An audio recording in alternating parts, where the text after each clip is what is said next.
અરે ઓછું નાક પણ અસલી નાક. MDH કાશ્મીરી લાલ મરચાની પાવડર. રાજ્યભરમાં ગણેશ વિસર્જનને લઈને શ્રદ્ધાળુઓમાં ઉત્સાહ છે. સુરતમાં વહેલી સવારથી ભક્તો બાપાને વિદાય આપી રહ્યા છે. સુરતમાં 80,000 જેટલી ગણેશજીની મૂર્તિઓનું વિસર્જન થઈ ચૂક્યું છે. શહેરના કૃત્રિમ તળાવ અને દરિયામાં વિસર્જનની વ્યવસ્થા કરવામાં આવી છે. ભક્તો ડીજેના તાલ પર નાચતા ગાતા અશ્રુભીની આંખો સાથે વિદાય આપી રહ્યા છે. વિસર્જનને લઈ કુંડ તેમજ શહેરમાં ચાંપતો પોલીસ બંદોબસ્ત જોવા મળ્યો છે. ડ્રોન અને ધાબા પોઈન્ટ પરથી નજર રાખવામાં આવી રહી છે. સુરત શહેરની મોટી ગણેશ પ્રતિમાઓનું હજીરા ખાતે વિસર્જન થઈ રહ્યું છે. હજીરા ખાતે ગણેશ વિસર્જનના આકાશી દ્રશ્યો પણ સામે આવ્યા. 14 જેટલી ક્રેનો મૂકી હજીરા ખાતે ગણેશ વિસર્જન થઈ રહ્યું છે.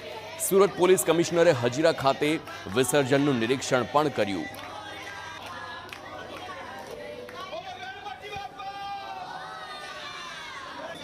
સુરત શહેરની અંદર કોઈ પણ તહેવાર હોય છે તેની ધૂમધામથી ઉજવણી કરવામાં આવતી હોય છે. સુરતી લોકો ખાસ કરીને તેની ઉજવણી અનોખી રીતે કરતા હોય છે. ત્યારે જ્યારે ગણપતિની સ્થાપના કરવામાં આવતી હોય છે 9 દિવસ જે ગણપતિ દાદાની જે પૂજા અર્ચના જ્યારે ગણપતિનો દિવસ વિસર્જનનો દિવસ છે જોઈ શકાય છે મોટી સંખ્યાની અંદર અલગ અલગ લોકો છે મંડળો દ્વારા છે તે વિસર્જનની તૈયારી છે તે કરી રહ્યા છે. અત્યારે સીધા દ્રશ્યો જે રીતે જોઈ શકાય છે ગણપતિ દાદાની મૂર્તિને વિસર્જન માટેની તૈયારી કરી રહ્યા છે. લોકો ભારે ઉત્સાહ છે તે જોવા મળી રહ્યો છે. 9 દિવસ સુધી કઈ રીતે પૂજા અર્ચના, હવે ગણપતિ દાદાની વિદાય. અમે 9 દિવસ સુધી ગણપતિ દાદાની ખૂબ જ સેવા કરી છે. રોજ જ અમે કપડાં ચેન્જ કરાવ્યા છે. અમે રોજ સવાર સાંજ મહારાજ સાથે પૂજા કરી છે ને અમારું આખું મંડળનો ખૂબ ખૂબ સહકાર હતો અમને, તો અમારું આટલું ગણપતિ દાદાનું કામ બહુ સારું થયું છે. શું કહેશો, કેટલો ઉત્સાહ આજે દાદાની વિદાય? એ ઉત્સાહ તો તમારી નજરે આવે જ છે આજે વિદાય, અને વિદાયમાં ઉત્સાહ સાથે લોકોને નિરાશા બી છે થોડી. આજે બાપાની વિદાય છે એટલે બધાના મન થોડા ભરેલા છે. 10 દિવસની આટલી પૂજા સેવા બાદ આજે વિદાય થાય છે એટલે થોડું દિલ ભરેલું છે બધાનું.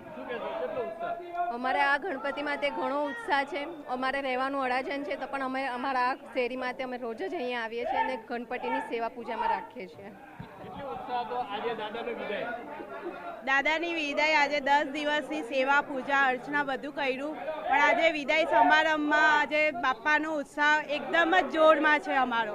જે રીતે ખાસ કરીને જોઈ શકાય છે લોકોમાં એક ઉત્સાહ છે તે જોવા મળી રહ્યું છે. નાના બાળકો છે તેમની અંદર પણ એક ઉત્સાહ છે તે જોવા મળી રહ્યું છે. બેટા શું કહેશો આજે દાદાની વિદાય?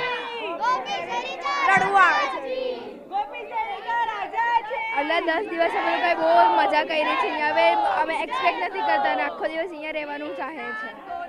શું કરતા હતા 9 દિવસ બેટા? આજે દાદાની વિદાય છે, આંખમાં આંસુ જોવા મળી રહ્યા છે. 9 દિવસ અમે સેવા કરી ગણપતિ. મજા આવી? જે રીતે જોઈ શકાય છે જે મૂર્તિઓની જે સ્થાપના કરી છે ત્યારે અલગ અલગ મંડળો દ્વારા આજે વિધિવત જે છે તેની પૂજા અર્ચના કરી અને આ તેને વિદાય છે તે આપી રહ્યા છે. સુરત શહેરની અંદર 80,000 થી વધુ નાની મોટી જે મૂર્તિ છે તેની સ્થાપના થઈ હતી અને અલગ અલગ જે કૃત્રિમ તળાવ છે અને જે મોટા ઓવારા જે બનાવ્યા છે તેની અંદર એક પછી એક જે મૂર્તિઓની વિસર્જન કરવાની સ્થિતિ છે તે જોવા મળી રહી છે. કેમેરામેન સંજય ચંડલ સાથે બલદેવ સુથાર, TV9 સુરત. MDH ચણા મસાલા. હવે છોલા હોય કે ચોળા, સફેદ ચણા હોય કે કાળા ચણા, બધું મજેદાર બનશે. MDH